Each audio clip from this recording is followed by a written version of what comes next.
So let's start off with intro, and we'll start over here with D. Good evening, D. I'm D, KU4GC, Hillsboro. Tim, KC1TWR, Carborough. Wilson, W4BOH, Hillsboro. Dave, W4SAR, Effland. Karen, KD4YJZ, Effland. Bob, W4FK, Hillsboro. Paul, N0US, Hillsboro. John, KM4MDR, Eflin. Dan, KR4UB, Southwest Orange County. Let me ask you a question. I'll be to you the rest of your minute. Do you want to say anything about the notebook to start passing that around now? Okay, wait, hang on. Okay. The treasurer, one of his responsibilities is to report to the membership things like what the club financial situations are in terms of our balances. One of the pieces that I've also learned is it's best that you not publish that on the internet in today's world. So to meet that requirement, I've always brought this notebook to the meetings. The first part, it has your dues status. Now, many of you you've seen the note I sent out over the weekend, and the notices for this meeting has your dues status, but if you still want to check it, it's there. The other thing, if you want to see what the club balances are, there's a bar chart here, and the next page underneath it is basically expenditures and income we've had for the last quarter. So I'll pass this around. Take a look.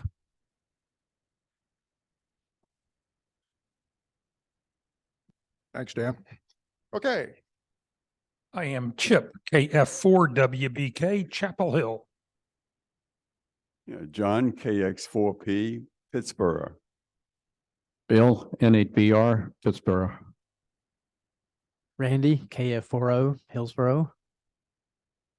Board, KO4GJO, Hillsboro. Paul, N2XF, Butner.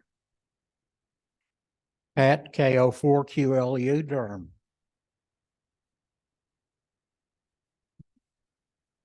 Laurie, N1YXU, Chapel Hill, and also on Zoom, we have Steve, W3AHL. And I'm Mark, KR3AM, Chapel Hill. Thank you, everybody. And I'm Bruce, N1LN. Okay, not too many opening comments. Just want to give you one slight change in direction that we talked about at our last board meeting. If you go back to the COVID policy that we talked about early in the year about how we relaxed the requirement for vaccinations, social distancing, we suggested masks are optional, etc. And one other item we were going to try to take care of was to put some other type of air filtration system into the system here, into the HVAC system here in the facility.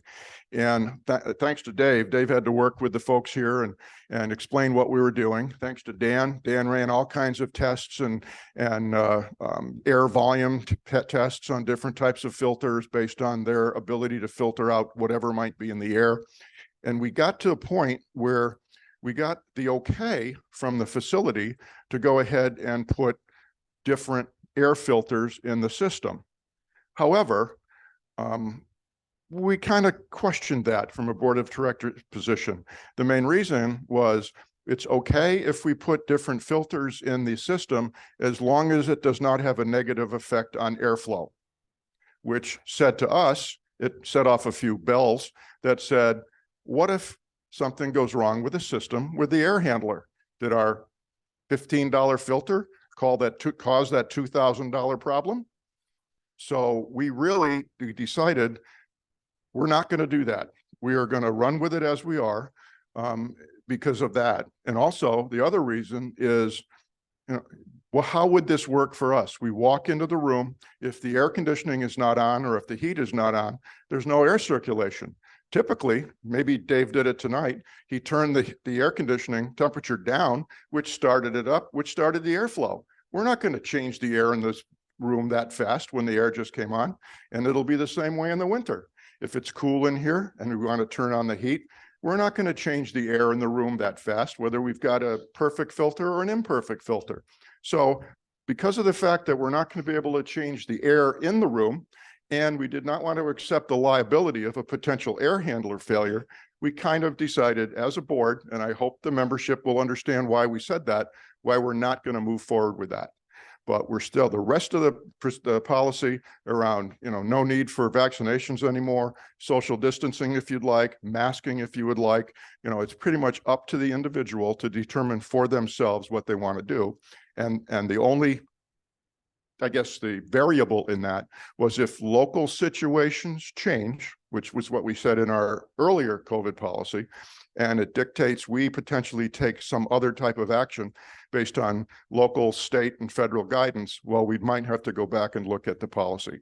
But nothing has changed, okay? So the policy stands with the exception of we are not going to move forward with the air handling.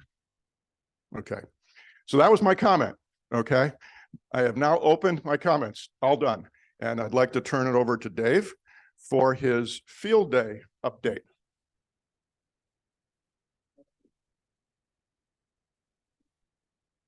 Well, we are still in waiting mode to find out where we rank nationally, where the club's set with it. And I did ask for home stations to go ahead and who stated their club affiliation to go ahead and send me their what their scores were.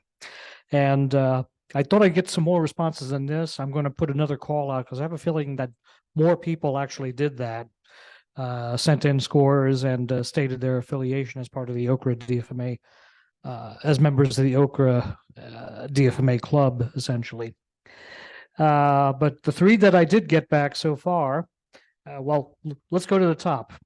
The field day site itself, we had 1,645 QSOs, 4,778 points. That includes the points you get for QSOs. It depends on the mode, essentially.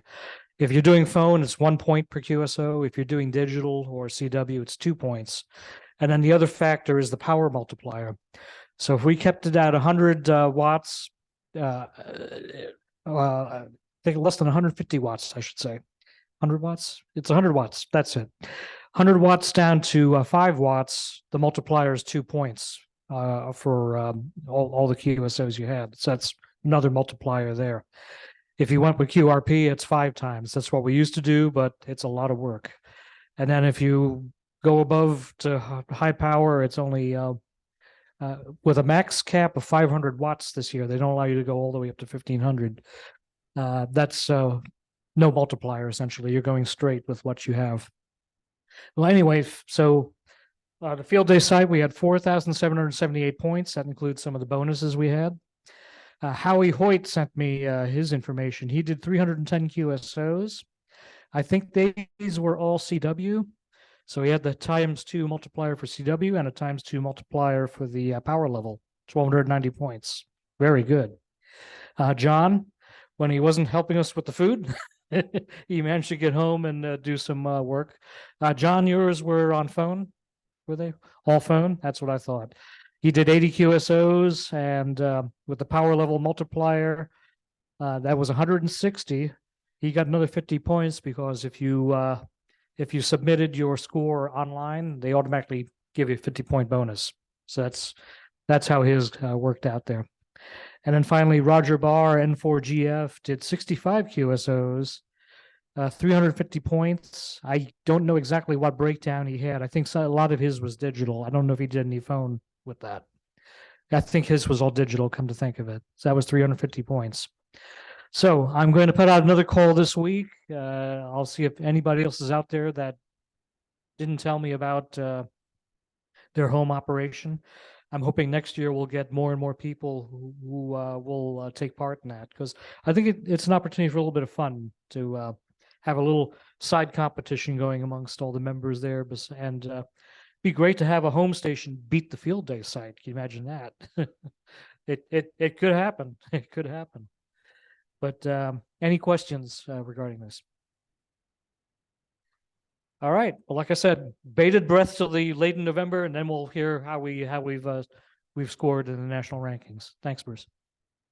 Thank you, Dave. Thanks again for being the field day manager and putting this stuff together. I would really like to second Dave's request to have people send in what they've done. Last year, Dave got multiple requests from people. How did we do? How many people were at home? Who did what? Can we get that data? Well, send it in and then we'll get that data. So we need help from you folks for Dave to be able to report this. Okay, next page. And this, I think, is John. John, come on down. You want window 1, 2, or 3? This place where you were right there. Yeah. Let's see. Yeah, I'm John KX4P, and yeah. Let me just start with this one slide. About 2 months ago, I got a call from a very good friend of mine up in Charlottesville, Virginia. That's a fellow Ham, and a really interesting fellow into a lot of different things. One of the things he's into is radio astronomy. I don't know that he's very deep into it, but he attends an annual conference for a group called OCRA. And I think you might go to the next slide, I believe. OCRA is the Society of Amateur Radio Astronomers, and it's made up of people that are very professional professors and astronomers around the world, many of whom are amateur radio operators. And so this particular group has an annual meeting. They meet at the Green Bank Observatory in West Virginia. Some of you have heard about that, and I know Dan and Dave, maybe some others of you have been to that at one time. A very impressive site. And so there was a 4-day conference. It started on a Sunday morning and ended at Wednesday at noon. And I attended that. Here's an aerial view of the observatory. You probably can't see it real well, but this is a highway here, 2-lane highway. It's in a very secure part of, I say secure, it's radio secure in West Virginia, near the Virginia line. I don't remember how many acres it is, but it covers a tremendous amount of territory. They do research with radio astronomy, and they've got a number of buildings. Researchers come from all over the world to operate some of these radio telescopes. There's about 5 big telescopes there. And way back on the horizon, about 1.5 miles to 2 miles away, is the largest fully steerable telescope in the world. Very famous telescope. And researchers all over the world use that telescope. So this is where the conference was, and never expected to go there. Certainly didn't expect to meet the people I met, but it's a remarkable trip. Next slide, please. Here is a picture of the telescope. It was created or built, put up in 2000, so it's 23 years old, but it's still fully functional. And among other tours, research and all that I got to see in the laboratories, I actually got to go up on the telescope all the way to the very height of it. It's got a 300-foot dish. It's 2.5 acres. You could put my house and all my property inside this dish, and it can point to the horizon. It can point straight up. It can point full azimuth, but remarkable. And even went up almost to the top of it, which is 485 feet up. But anyway, I'm going to give a program on that one of these days, and I hope you'll come and attend that. And I know Dan is going to be helpful with that. I know Dave Belt has been to that, and maybe some others of you. Next slide. I'm going to leave out all the things about the telescope because that's a whole program in itself. But at the end of the week, one of the gentlemen, who is the Dr. Richards, I think it is, gave a special presentation appealing particularly to amateur radio operators, of whom most of the people attending were ham operators also. And the idea is they want to do some research in the 6-meter band and use hams to help make it happen. Next slide. I think there's another slide. Yeah, there's a couple of things. I think I left out a slide for some reason. I was going to show the professor that was giving the talk about what they want to do. Oh,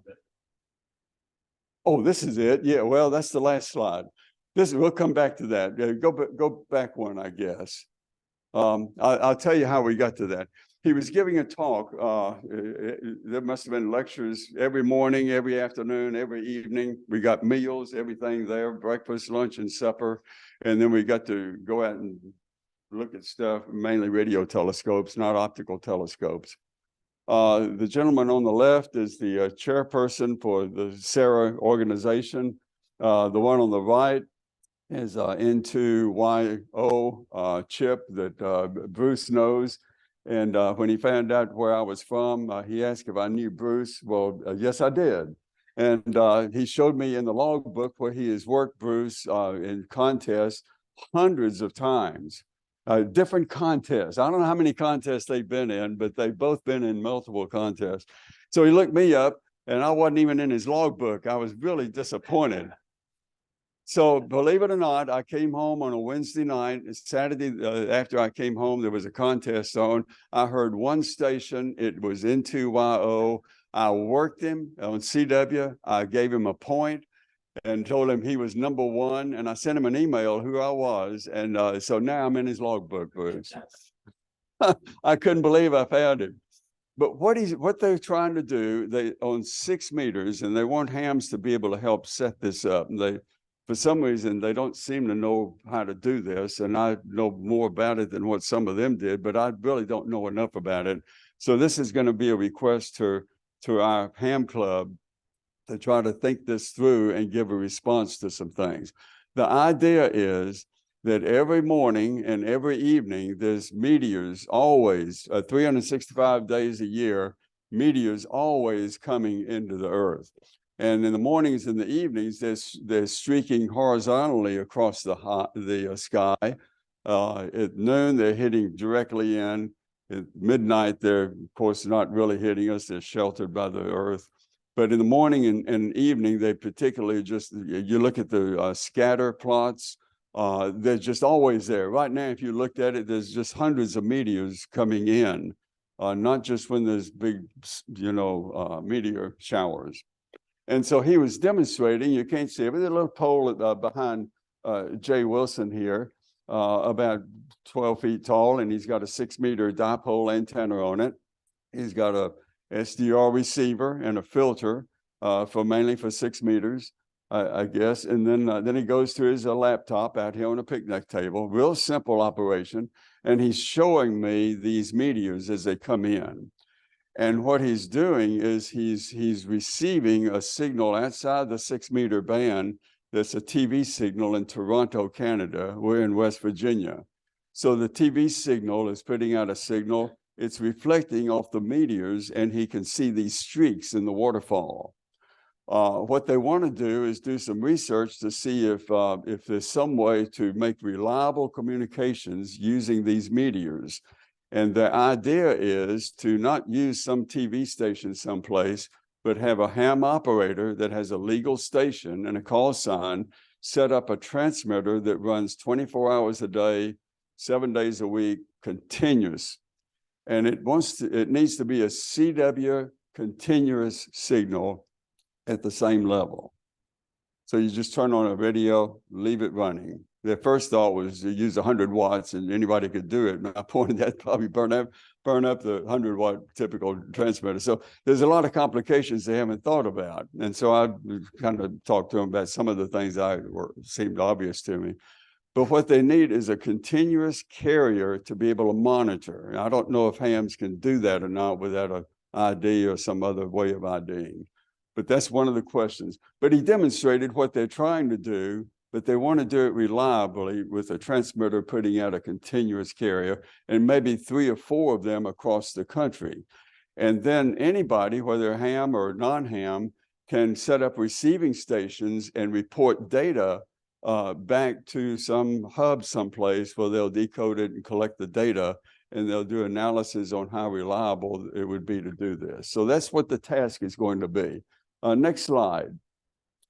I think would be maybe the one you showed a minute ago.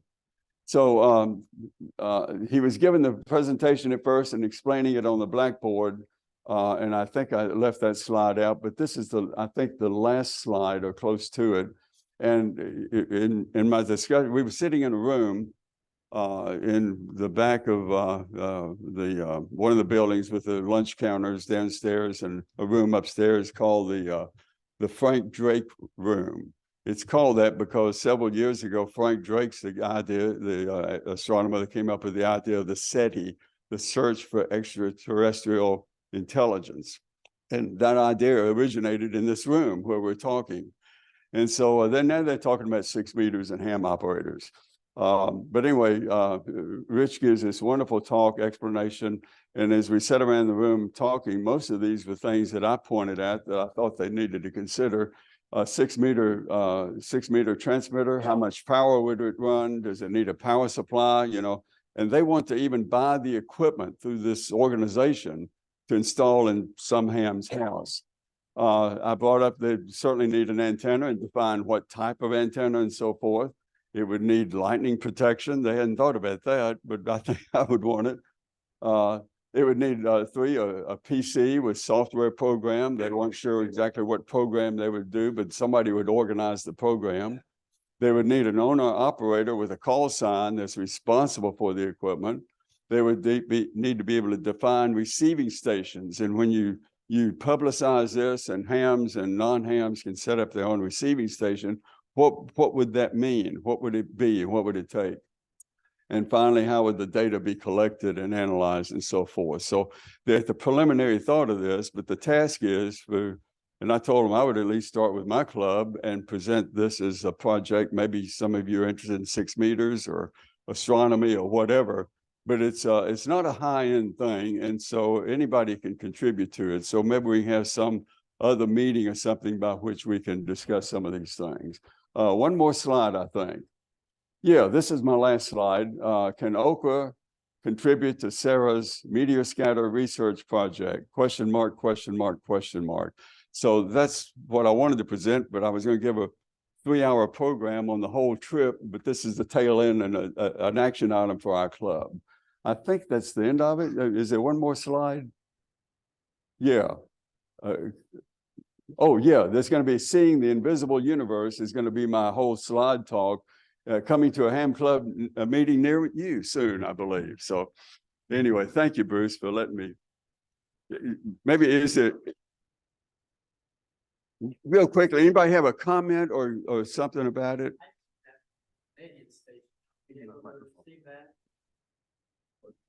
Hang on, let's we get this on Zoom. The Canadian station that they mentioned where they're checking, are we able to receive that? If you got meteors up. Yes, you could receive the Canadian station. I'll ask him what the frequency is. And Bruce's good friend, N2YO, is the guy that's really technically kind of heading this up. And so he knows the frequency. I can ask him what the frequency is and let us know that. But that's, does that answer enough of the question? Yeah, this is all preliminary. Yeah.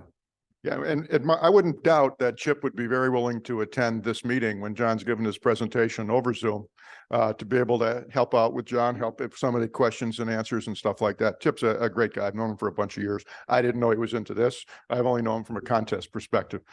But anyway, this looks like it could be fun. John, thank you very much. Okay, next, survey update. All right, there's, as you know, Aurora put together a survey some number of weeks ago, maybe a couple months ago, and we sent it out to everybody to get their comments. And the survey was kind of targeted around, are you interested in emergency communications? Would you like to receive training on emergency communications? If so, how often? Would you like to participate in exercises after you're trained to be able to see how good we're doing on emergency communications? And if so, how often, duration, etc. So of the 109 paid members, which we may have plus or minus a few of those, we're probably up to 111 or so by now. But at that time, when I put this slide together, of the 109 members, we actually heard from 50 of the members, which is darn good. I mean, a 50%, return rate on a survey is, I think if everybody got that, businesses and stuff, they'd be quite happy with that. So of the 50 people that responded, and this is at a high level, okay, of those responding, most were interested in participating in training and drills. However, as you would expect, their level of interest difference, differs by, do they want to do this monthly, quarterly, or annually? Do they want a full day at some period of time? Do they want a 3 or 4 hour training? And some suggested, well, maybe we ought to set aside a membership meeting every so often to do that, so we don't interrupt everybody's already busy schedule. All right. And a few members suggested that we add a separate group that's for emergency communications and another emergency communications meeting. So where are we? And well, there was even some that said, they're very interested in assisting, but when people hear Oxcom and emergency communications, and well, let's pick recently, where's the hurricane tonight? Where was it, the last few days? Most of us are not ready to say, yeah, I got my go kit. Let me, I'll put myself in my truck and I'll head to Florida for the next 3 weeks. Okay. Most people said, hey, I'd be really happy to participate, but I'd really kind of like to know what I might be able to do from home. So we got all kinds of very interesting responses. And of course, we got some that were not interested at all, which I understand that and I can accept that. And I'm really thrilled that we got people that said, no, not me, rather than, well, I'll get back to you. You never know what that is. At least you can deal with, no, I'm not interested at all. Okay, so where are we going? Nowhere right now, because we're not going to do anything in 2023. We're going to wait and make this a 2024 initiative of some type. Before we really get going, though, what we would like to do, and I'm going to send out a note to everybody. And again, we're not looking for everybody to reply, but we'd like to get a few people, who would be interested in getting involved in putting together the training, maybe conducting some of the training, maybe putting together the documentation for the training. If you're really not interested in doing, public speaking training, would you like to get involved? And if so, what would you like to do? Okay. I'm going to be communicating with the folks at the Orange County EOC after we start working on this, because I don't want to talk to them about vaporware. Okay. Yeah, we're thinking about doing this. Well, good. Let me know when you actually have done something. I'm not going to do that. When we get moving forward, and if indeed this turns into initiative, then I will be more than happy to get in touch with the folks that I know at the Orange County EOC and say, this is what we're doing. This is the number of people that we have that are interested, and this is what we think we'll be doing with it, because this is what the team that I just mentioned has agreed to that we're going to try to move forward with. And what we would like from you, EOC, is, are we on track? What suggestions might you have for us to be able to do something differently? How involved would you maybe like to be? So, we can do this ourselves and we can add value, but if you've been in Aries, you don't dispatch yourself. You wait until you're called upon by the, group du jour, and they say, yeah, come on here. We need help, do this. You don't go just, deploy yourself. So we're going to try to kick this off in 2024, calendar year 2024, as a club level initiative at some level. This is not going to be drag everybody through a bunch of meetings that they don't have an interest in. Who's interested? Of the 50 people that responded, maybe 47 of them, 3 of them said, no, I'm not interested at all, however many that is. Okay. Of the 47 that are interested, would you be interested in coming forward to participate on the team that we can pull together? We'll probably do it on Zoom. Okay. Let's get to know everybody. Where are your interests? How do we package this? And, I'll be more than happy to try to lead that, unless there's somebody that comes forward and said, hey, I would love to take that on as a personal initiative. I'd love that. That would be fantastic. Okay. So that's where we are. Thank you all that responded to the survey. Thank you for your very open and honest input. And we'll see if this turns into something in 2024. Any questions? Or any Zoom questions either? We've got 3 people on Zoom now. Ken and Aurora, thanks for joining. Okay, no questions. Very good. So more to come. Next slide. And this is Lori's.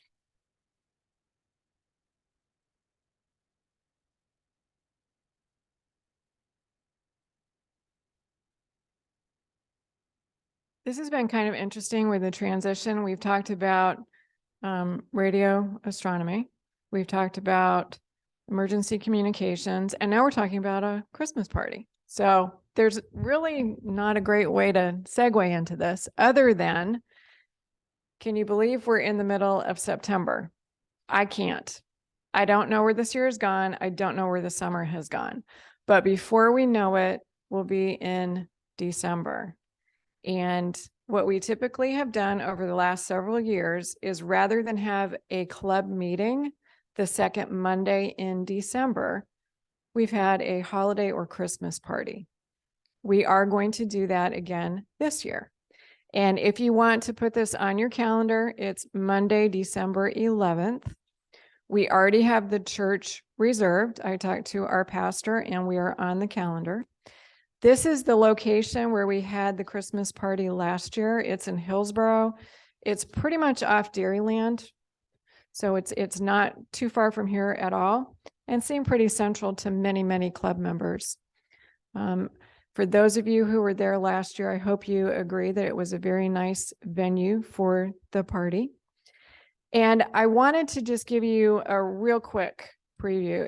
If you weren't attending last year, I really hope you do consider coming this year.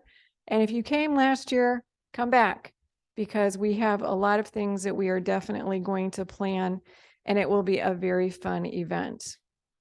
I think one of the most important things to remember is that this is not going to be primarily radio focused. In fact, we're really going to focus non-radio, because we want to have your spouses, your significant others, your friends, your family to join us. And it's meant to be a time where we get to know each other better and we get to know other people as well. And thank them for their support, because right now you're sitting here in a meeting and the folks that you will invite to this party are supporting you in this hobby, in this venture. The time, I believe last year was around 6:30 or 7 o'clock in the evening, but I will confirm that. Like last year, we will do this as a potluck dinner, which means every couple, family, individual who comes would bring a dish to pass. And we had some amazing dishes last year. You are in for a culinary treat when you come, I guarantee it.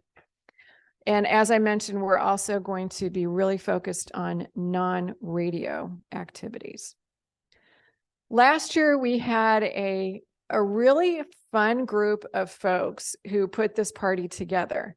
Bill, John, Bruce, Dan, Jean, who is Dan's wife, and Patty, who is Bill's wife, and I kind of worked together to come up with some of the plans. And I've heard that the guys may be doing what they did last year with the crazy building of the antenna decorations. If you remember, if you weren't there, it's a little teaser to maybe get you to come to the party.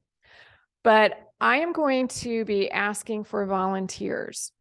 And I've already talked to Jean, and she has agreed to be part of the group again. Bill, I will be talking with Patty to see if she is interested. But I would love it if there are some of the spouses, significant others who are not physically in this room right now who would like to get involved. I think it would be really great to get their ideas and input. And we have fun. We really do. We go out to lunch, we go shopping, we do some other things. So please spread the word. And if anybody is interested in being part of the group to organize this, let me know.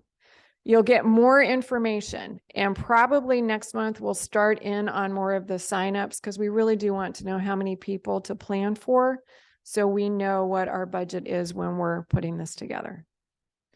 Any questions? All right. Well, I hope you all will put this on your calendar, and I'm already looking forward to it.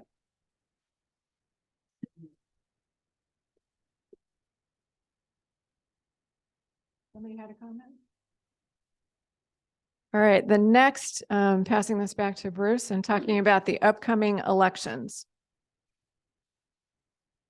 Thank you much. And yeah, we've been voluntold, just to add a little bit to Lori's comment.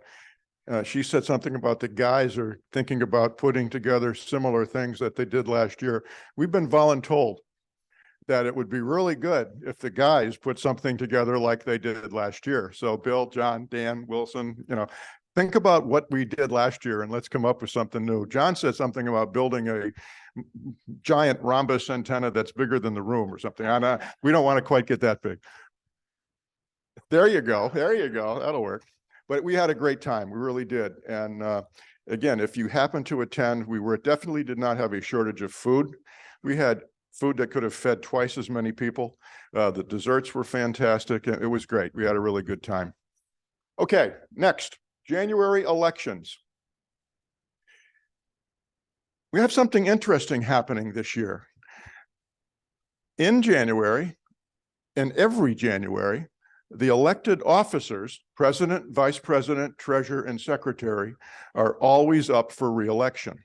Now, it may not seem that way because Dan has been treasurer since beer was canned. Okay? Before beer was canned, could be. Maybe it was in those big wooden casks at that time. Okay? But Dan has been treasurer forever.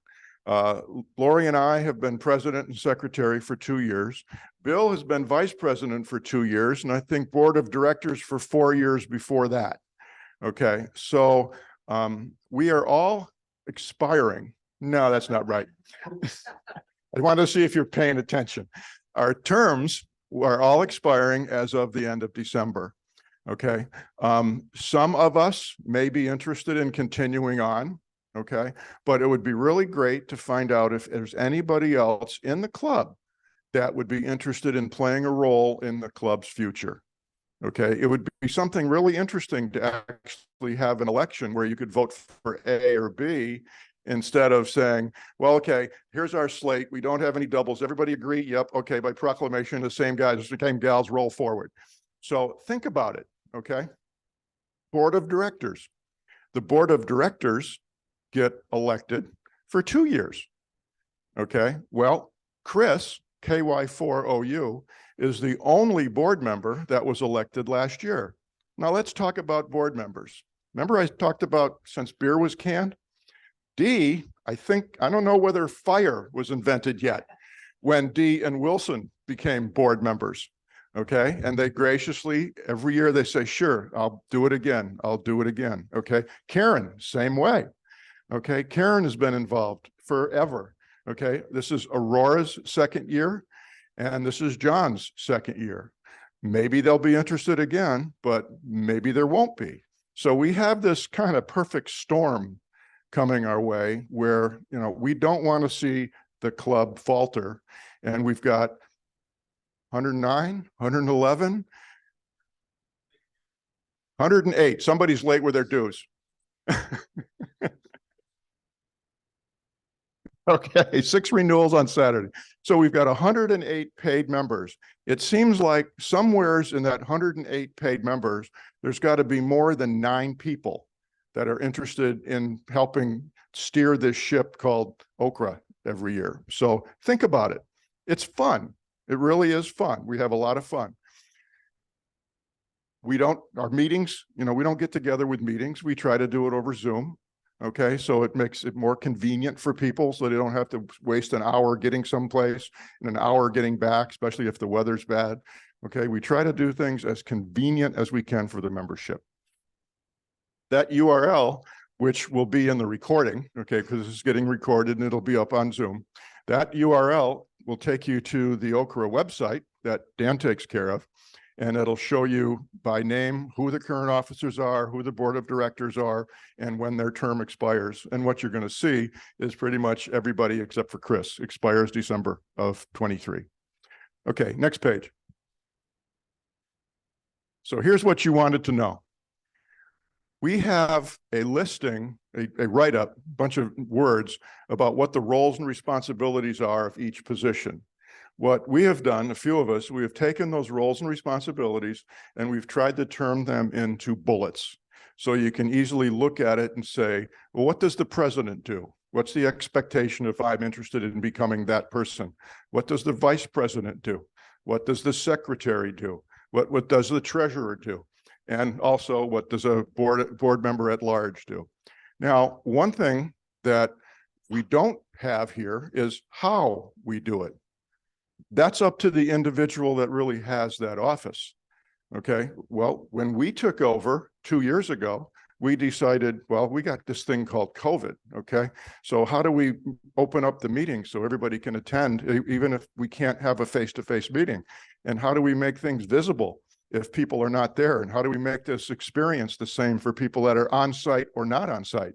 So the current group decided to do it the way we currently do it. Okay, we use Zoom, we use right, YouTube, thank you. Mine burped here. YouTube, okay? So that's what we chose to do, okay? Dan, as treasurer, has ways that he does things, but the important thing is the activities that are expected of that particular individual get completed, okay? You don't necessarily have to do it the way the prior person did it. The deliverable, the what is important, not the how. Okay, let's go to the next page for a second. Okay, so there's the vice president's roles, the secretary's responsibilities. I'm not going to go through each of these bullets because they'll be in the presentation that'll be out on YouTube. Next page, please. Dan gets a whole page to himself, okay? Interesting point, okay? Something that, Dee, thank you very much for your feedback. We sent these out to all of the officers and all the board members, and Dee said, this kind of looks incomplete, okay? Because what about the repeater team? Okay, do we have an elected position for repeater? What about field day? Should that be an elected position or a named position? So Dee brought up some points that are very good points, and one of which that I want to bring up tonight is Dan's other role, which would take another page. He's also our webmaster. Okay, does that fall within the secretary's, based on our Constitution or Bill of Rights or whatever we've got that's out on the webpage? Okay, the web does not fall under the role of the treasurer, but Dan picked it up because nobody else did. Okay, so that's a whole nother page here, but maybe somebody's really good with web stuff and they would like to provide that support to the club. So you'll be seeing more of this because the election is not until January. I just wanted to get this teed up. If you go to the next page, I just wanted to get this teed up tonight. Here's what the board member would do so that you can get an idea of if you're interested, or if you don't know if you're interested, well, what is the expectation of somebody that might say, hey, I'm interested in doing that, and not run away from it, but run toward it. We need more of the 109 people or 108 people than, this 8 or 9 that typically come forward. Any questions? Okay, how many people are going to run for office? Everybody's hand. Okay, for those of you on Zoom that you can't see the group, everybody in the audience has their hand up, and just kidding. Okay, next agenda item. I'm sorry. Yeah, go ahead, John. Oh, John's, which office, John? Hey, John.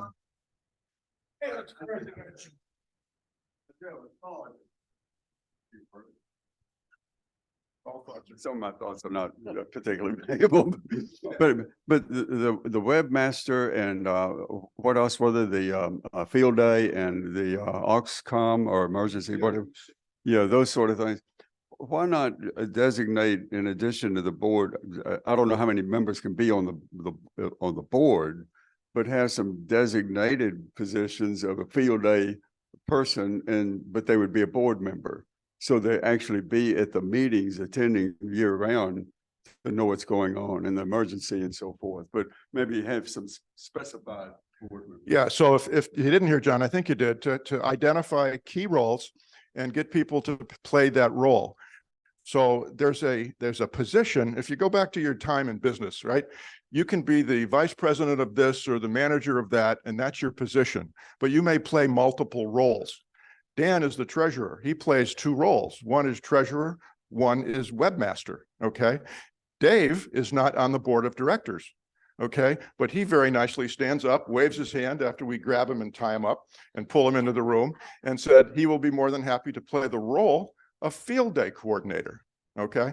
And I agree with you. We need somebody to chair, to be the champion for OCSCOM and emergency communications, because those of us that are already doing this to do a really good job at things, it'd be the only thing we're doing. And we actually do have other things to do if we start taking on multiple roles in addition to the position that we were elected for. So totally agree with you. And I think that's a topic that we need to discuss at our next board meeting is, what are the positions and what are the roles and how do we differentiate between the two if need be, and to be able to fill out our staff to be able to run the club. Do you have any comments to that or? I'm not sure. I wanted to follow up what John said. I think what you said is that we should maybe encourage, or maybe even by our rules, not bylaws, but rules, have people in those positions also run for the board so that they have an official standing at the board meeting. Is that what you said? Or, yeah. So in other words, try to. We don't seem to have a limit on our board side, I think, Dan. So that if we sort of said, we'd like to have a board member for web design or web stuff, and another board member for repeater operations and so on. I think that's what you were getting at, and I wanted to make sure I understood that correctly. Thank you. Yeah, absolutely. Thanks, Dave. Thanks, John. So I think that would be great. And the only, so we'll see where we go on this. We really do need people to come forward, and you could come forward with something as simple as, hey, I'd like to be involved. What is there you need help doing? What do you like doing? Okay, maybe it's Christmas party. Lori could use some people too. So that's coming to a theater near you between now and January, because that's when the elections are. So, this isn't even as hard as net control. Dan, hang on. Let me bring the mic back. Just have the articles of incorporation here in front of me, and there's a minimum requirement for board members of being 4, but there's no limit. I mean, other than as the board of directors and the club decides that we need. I think the only requirement is you're a paid member of the club. Right. So we've got 108 paid members, and that means you're all qualified to say, hey, I want to be on the board. Okay. The next topic here, and we got a couple more items on the agenda tonight. The next one really is any comments or suggestion from you, the members, whether you're on Zoom, whether you're in the room. It's about that time of the year when we start thinking about what's going on next year, whether it be elections or not. And if we're not the same officers for next year, it'd be nice to be able to give the incoming officers some points of interest that the membership would like to be able to handle or have us focus on for next year. Maybe this is an unfair question that you don't have the 6 things off the top of your mind right now that you would like to say, but we're very interested in that. So if you think of anything, send me an email. Hang on. Nope, you can, if you got it, if you want to share it with the group, Pat? They're not a whole lot of young people from my observation in amateur radio. I think we need to find some kind of agenda for reaching out and getting younger people involved. For example, the School of Science and Math in Durham, I imagine they have a STEM program that possibly we could get involved with in some aspect, or the community colleges around here. I'm a relatively new ham, so I don't know exactly how we'd go about doing it. But we need to reach out to young people if we're going to keep things going. I think that's a great idea. Aurora's raising her hand. Go ahead, Aurora.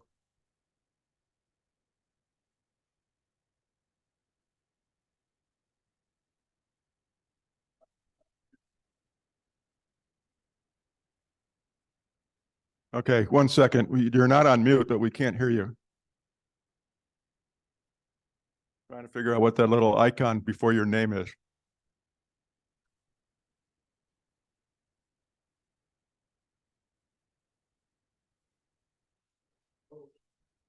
No, her lips are still moving.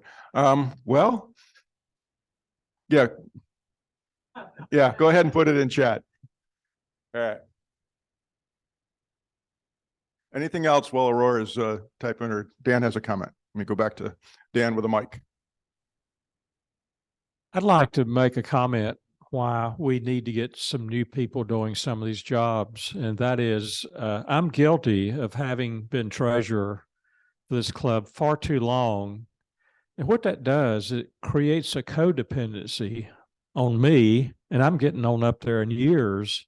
But a lot of these jobs, it would be a lot easier to transition if we had a new person assume that role and that person that they're taking over for is still alive.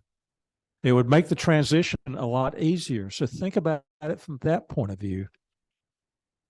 That's a very sobering statement, but unfortunately very active. We all are getting older, and where are the young 40 and 50-year-olds that are going to take over for these 70 and 80-year-old folks that you're used to looking at?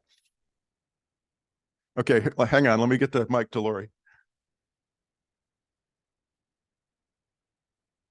Aurora, I'm just going to read the chat that you just sent, and it says there was a solicitation for hams to help out with a community college high altitude balloon team. It was on the OCRA mailing list. So it sounds like there have been some requests for amateur radio operators to actually get involved in some of the younger groups and expose them to ham radio. So just as a...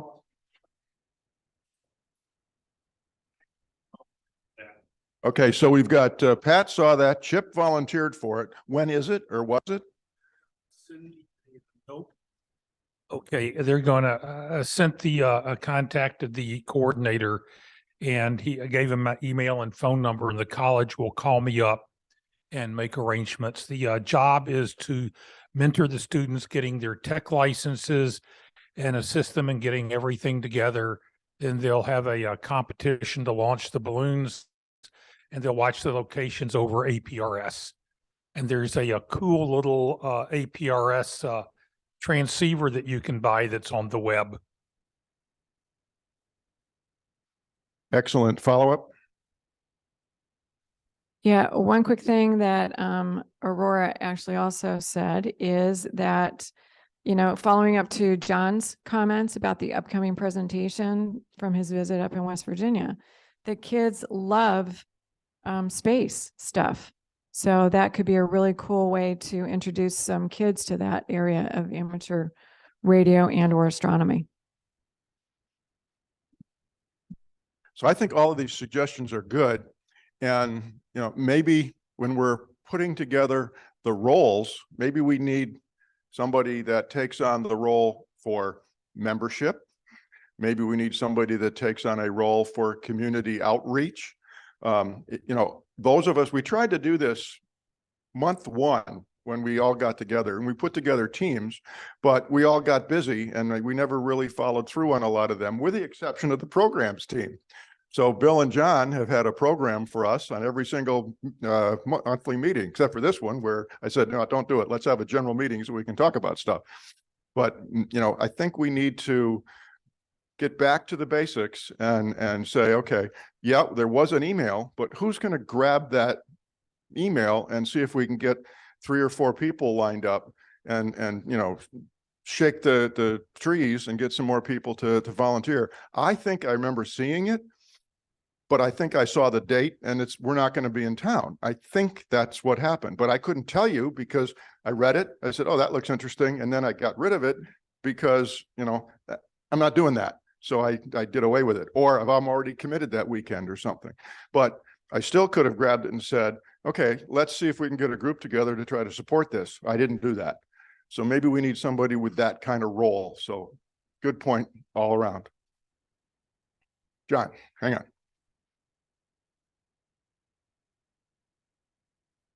I must have too much coffee and my mind is just kind of spinning. It may not make much sense, but the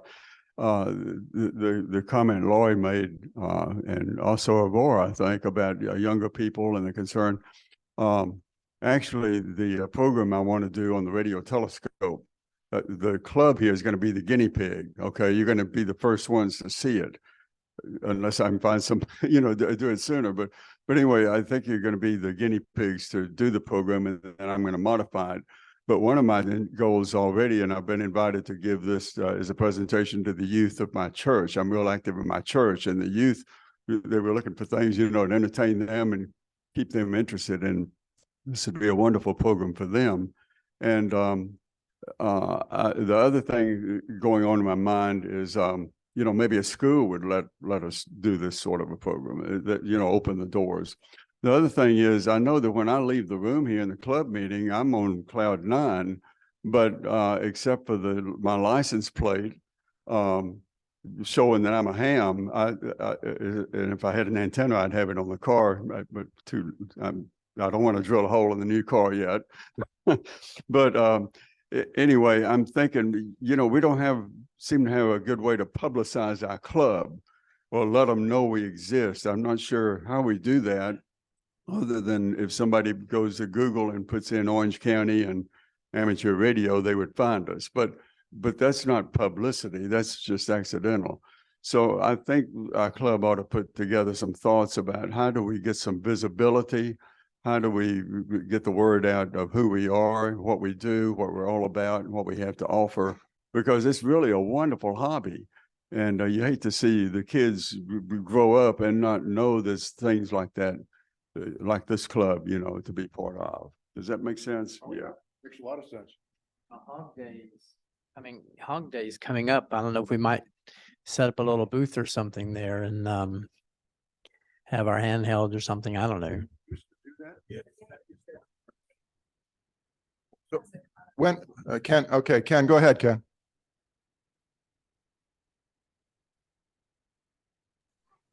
Every church bulletin has a what is this deal here? Unmute myself. Okay. I don't know. I got one of those little things too. Can you hear me?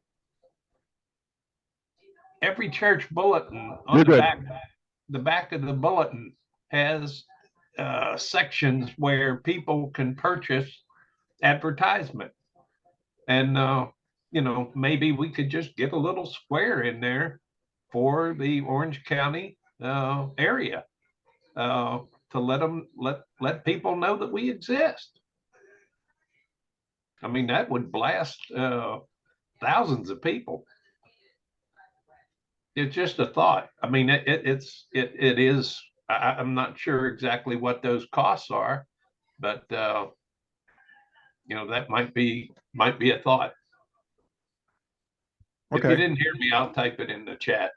No, we got you. You're coming through really good. No problem. Okay. Your audio's great. Okay.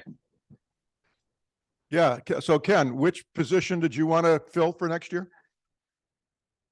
Remember, no good deed goes unpunished.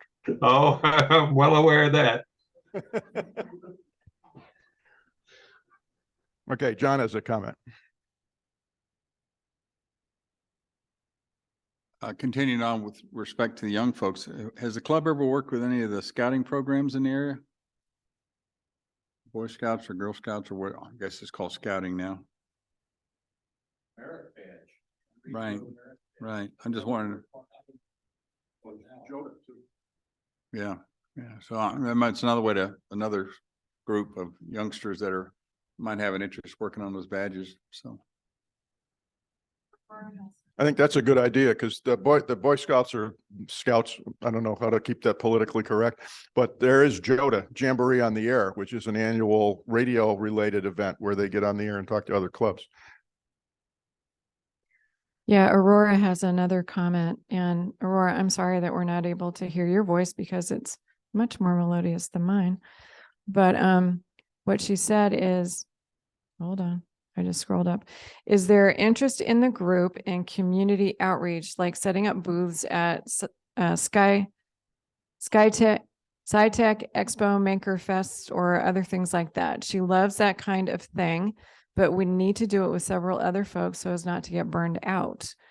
We could do, quote unquote, learn to solder badges, make 3-penny radios, satellite communication demos, radio direction finding, and to let her know how much interest there might be in getting something together like that.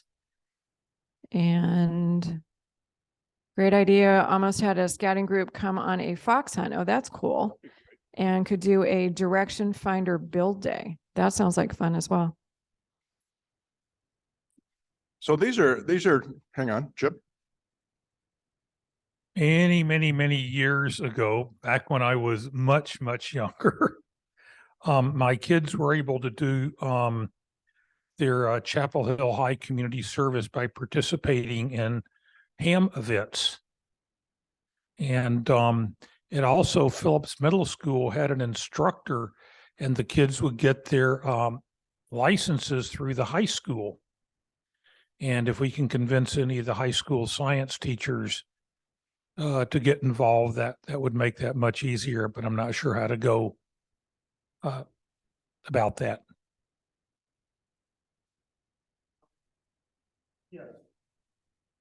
So Karen said the teacher's name at that time was Barbara. So let me make a statement here. First of all, I think we've got a lot of good ideas. We need to do something with these ideas. So fortunately, everything has been recorded. So when the minutes come out for this meeting, there will be a section on input from membership talking about, you know, how do we get more kids involved? What do we do for outreach? And there will be a quantity of items. Okay, probably not who made the statement, maybe that will be, okay, but at least, you know, we're not trying to pin something on somebody. We're trying to say, this is what the club believes. These are the list of things that the club believes we could do in some way, shape, or form, but we need people to do it. Okay, we don't need drop the bomb and run. Okay, I think we should do this. Bye. You know, that doesn't work. So there's a collection. Dee's leaving.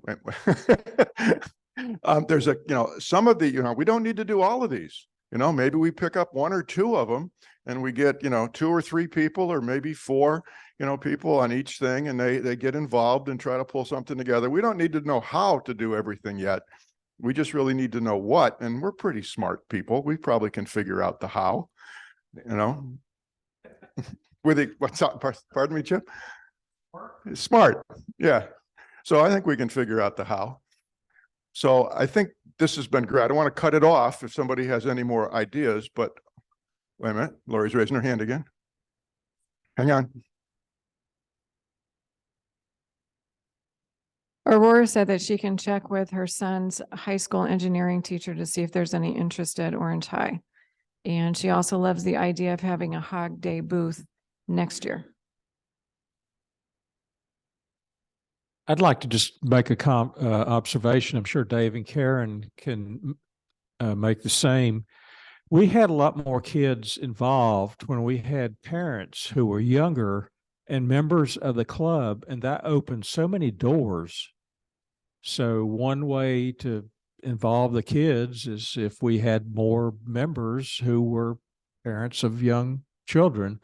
I guess the schedules in today's world is a problem, but that was the way it was done sometime back. So Dan, your comment brings me back to Derek Brown. Some of you may remember Derek Brown. He joined the club, didn't have any license. About 3 weeks later, he was an amateur extra. Okay. And, you know, his father, somebody that Lori and I knew, we knew him a lot better after Derek joined the club. Lori knew him beforehand. He's one of the execs at Duke Hospital. But Derek was very involved in Touch a Truck. And if you remember, the DFMA MCU was at Touch a Truck. And we had a bunch of us that staffed it. We had antennas up. We had a ton of kids going through the truck that day. And it was really great. We got a lot of good publicity there. And that's an example, Dan, of exactly what you said.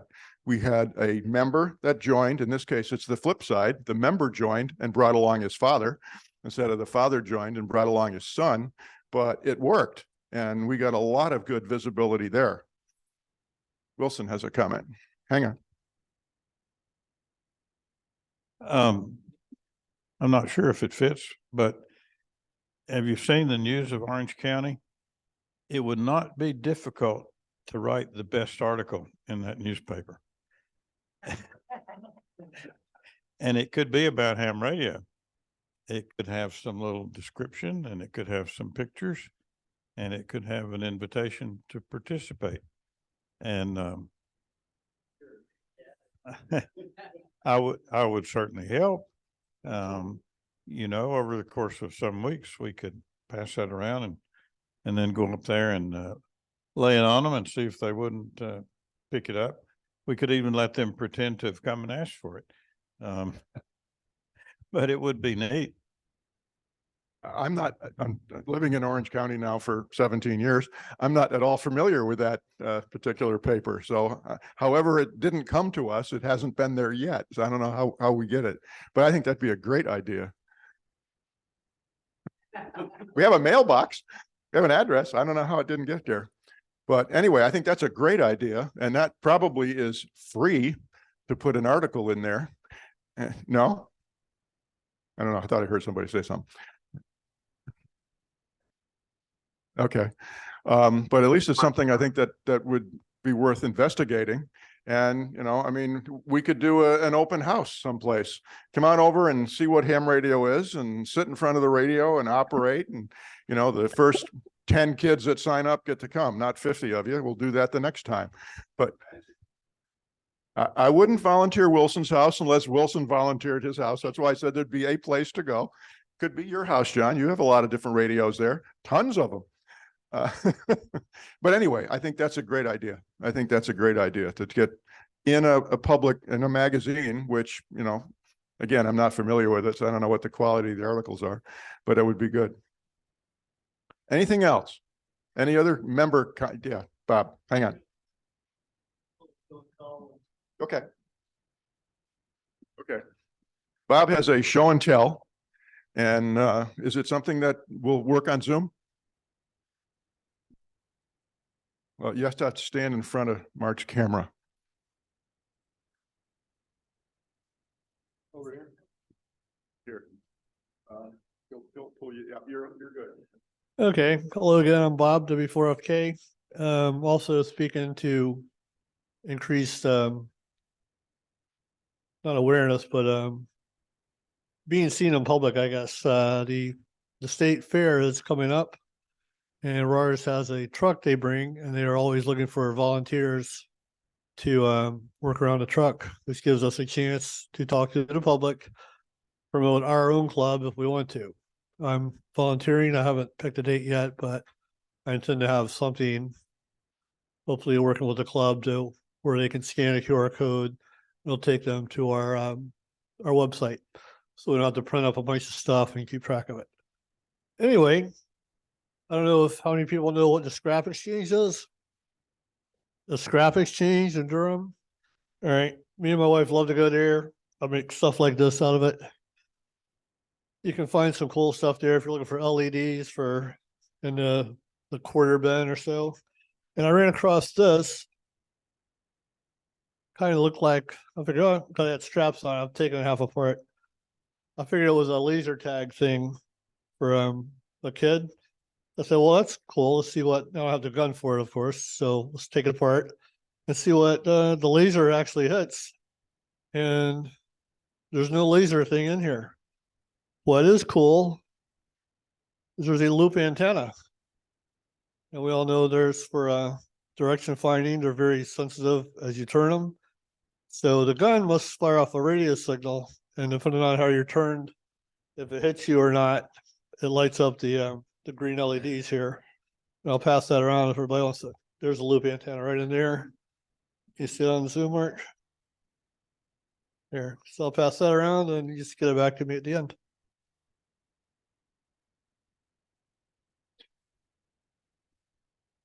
Thanks, Bob. That's pretty neat. I like that. You can use that for direction finding too. You'll find the transmitter. Okay, any other comments from the floor? And if not, then we go back to the agenda for any comments from the officers or the board members. Let's do the on Zoom. Well, of course, Aurora does. Well, wait a minute. Now she's on mute. Maybe her audio will work. Aurora, thank you for your comments already. Do you have anything else to share with the group tonight?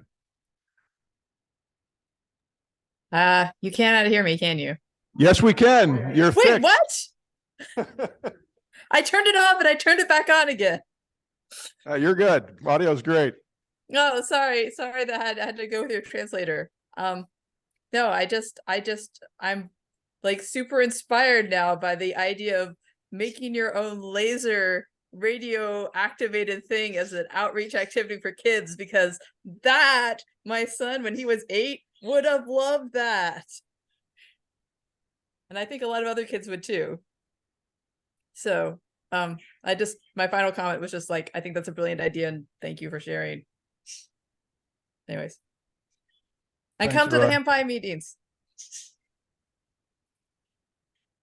Yeah, everybody come to the ham pie meeting. Okay. Any other board members' comments before we go to the officers? Dan, any updates for any treasurer comments tonight? Hang on. You've seen the book, and as you've all seen that send out a email to the group SIO about membership status. And also when you get the invitation to this meeting, your dues status is shown there. And I just want to say thanks to the membership. You're helping keep the club viable with your dues. And from a procedural thing, after you pay your dues, I get copied on an email from Dan that said there's been an updated record for call sign XYZ, which I immediately grab that email and look at the badges that Lori and I have printed out and check the Excel spreadsheet to see who has actually, we printed a badge for, so we don't do it again. So you pay your dues, it goes to Dan. Dan's email comes to us. We check the historic listings for what we've printed, what we need to print. And, or if you come like for the first time, we got a couple folks that are here tonight, like Chip, if you paid Dan for your membership, Dan will put that into the machine. We'll get an automatic email to us. And then next meeting, you'll have your badge. You'll have it anyway, because we wrote it down and you were here tonight. But if you weren't here, that's the way the process works. So it's another one of those, it's not how we do it, it's what we do. We keep track of people. Okay. Any other comments? Okay. So I'd like to thank everybody for coming tonight. Go next slide. Okay, the next membership meeting is October 9th, same time, same place. And the presentation will be by Ben Williams, KO4BHX. And Aurora, correct me if I'm wrong, but I believe it will be about his satellite tracker that he has built. That's quite a very interesting device, and what he has put together for his part of the hobby, what he really enjoys doing in his outstanding machine shop. Okay, I think that's it. Anybody, anything else before we close the meeting? Okay, it's a wrap. Thank you, folks, and we'll talk to you on the air, and we'll see you in October.